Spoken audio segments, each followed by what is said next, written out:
Valuable Saturday, Sunday తప్పకుండా malls కానీ, cinema are events ఇలాంటివి కాకుండా ఈ సాటర్డే డిఫరెంట్‌గా ఉండాలని ప్లాన్ చేశాము ఈసీఆర్‌లో ఉండే బీచ్‌కు.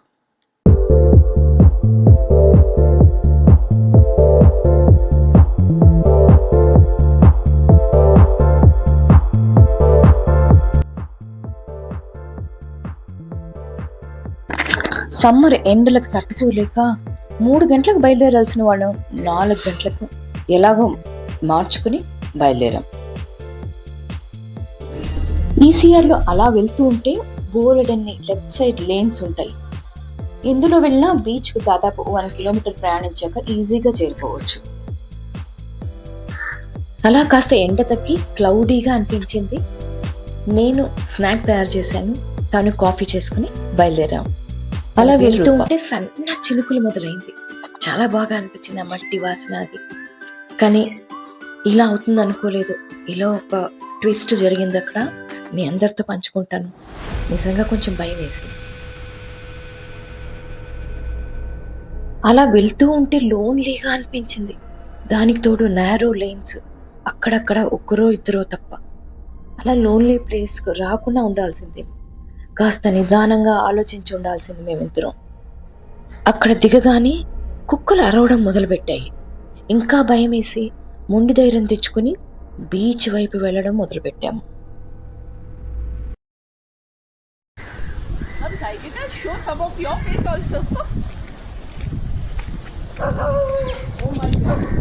Just see.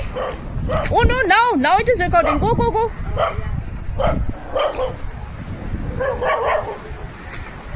Yeah, turn back. ఇప్పుడు బీచ్కి వచ్చేసాము. దూరం నుంచే కాస్త మనుషులు, కొన్ని మోటార్ బైక్స్, 1-2 కార్లు కనపడ్డాక కొంచెం ధైర్యం అనిపించింది. అప్పుడు బాగా గాలి మొదలైంది. ఆ చినుకులు కూడా మొదలై గబగబా ఫొటోస్ తీసేసుకుందాము అని చెప్పి ఇద్దరం బాగానే ఫొటోస్ తీసుకున్నాం. అప్పుడప్పుడు ఇలాంటి చిన్న సంతోషాలు చాలా అవసరం. Pour some coffee for me also. Oh yeah. And can you imagine? It's raining and we're having coffee by the beach. Nice aroma, Rupa. What a pleasure. Yeah, have this. Now, this is my coffee and this is my coffee. And there's still cheers.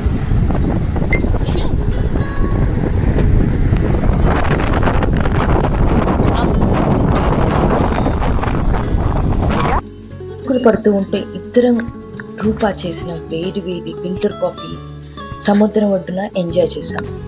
ఇది ఒక luxury కాదా? సముద్రం ఒడ్డున మనకు నచ్చిన వేడి filter coffee, చల్ల గాలి, చినుకులు, మకానా తింటూ ఇంకేం కావాలి చెప్పండి ఈ జీవితానికి? ఇది చాలదా?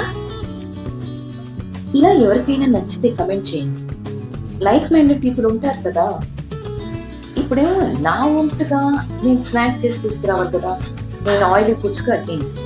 అందుకని మకానా అయితే హెల్దీ స్నాక్ అని దాంట్లో తీసుకొచ్చాను.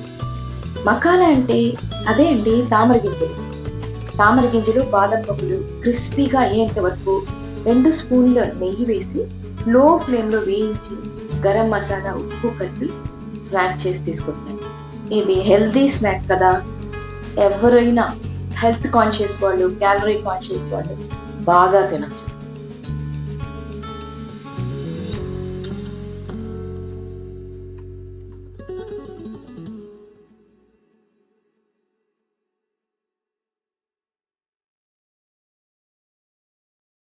సముద్రం, చినుకులు, మంచి గాలి, క్లీన్ బీచ్.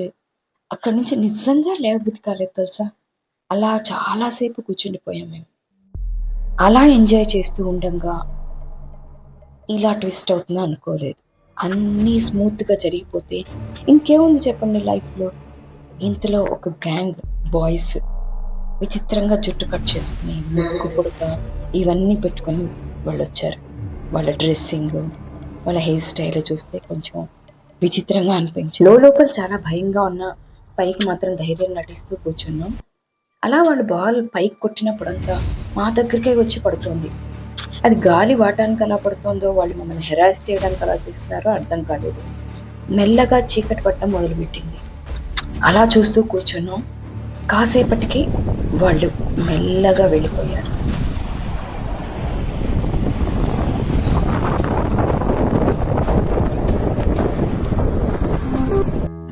ఇంతలో మా పక్కన ఒక ఫ్యామిలీ దిగారు. వాళ్ళలో వైఫ్ గట్టు మీద కూర్చుంది. పెద్దవాళ్ళిద్దరు ఇద్దరు చిన్న పిల్లలను తీసుకుని సముద్రం ఒడ్డున దిగారు. వాళ్ళు కాస్త నీళ్ళల్లోకి వెళ్ళారు. నాకెందుకో కొంచెం భయం వేసింది. సముద్రం అలలు ఉధృతంగా ఉంది. వాళ్ళని తీసుకుని ఎందుకు లోపలికి వెళ్తున్నారబ్బా అనిపించింది. అంతవరకు పడ్డ టెన్షన్ వలనో లేక సముద్రం ఉధృతంగా ఉండడం వలనో నాకు నీళ్ళలో వాళ్ళు ఉండడం నచ్చలేదు. మళ్ళీ అనుకున్నాను, ఎవరి జాగ్రత్తలో వాళ్ళు ఉంటారు కదా, నాకెందుకు.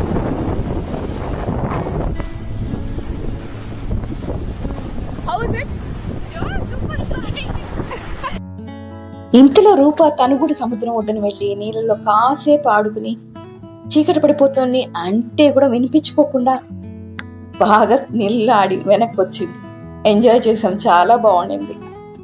ఇలాంటివి తప్పకుండా వెళ్తూ ఉండాలి, ఫ్రెండ్స్ తో ఎంజాయ్ చేస్తూ ఉండాలి. అలా ముగిసింది మా పిక్నిక్. Thank you.